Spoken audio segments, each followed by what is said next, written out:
ஒவ்வொரு நாட்களையும் கடந்து வந்து கொண்டே இருக்கிறீர்கள். இது எல்லாம் நீங்கள் உருவாக்கப்பட்ட காலங்கள். தேவ சமூகத்தில் நீங்கள் காத்திருந்தது வீண் அல்ல. பரிசுத்தமாய் வாழ்ந்தது வீண் அல்ல. பரிசுத்தவானுக்கு பணிவிடை செய்தது வீண் அல்ல.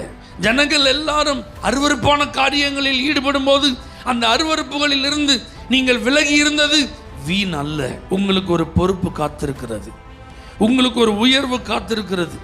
நீங்கள் செய்ய வேண்டும் என்று கர்த்தர் உங்கள் மேல் வைத்திருக்கிற ஒரு திட்டம் உங்களுக்கு காத்திருக்கிறது. உங்களை கொண்டு கர்த்தர் செய்வேன் என்று சொன்ன காரியத்தை உங்களை கொண்டே கர்த்தர் என்ன செய்வார்? செய்து முடிப்பார். ஒரு புதிய திட்டத்திற்கு ஆண்டவர் உங்களை அழைக்கிறார். உங்க கையில கர்த்தர் ஒரு புது ப்ராஜெக்டை கொடுக்க போகிறார். உங்க கையில கர்த்தர் ஒரு புதிய வேலையை கொடுக்க போகிறார். ஒரு புதிய பொறுப்பை கொடுக்க போகிறார்.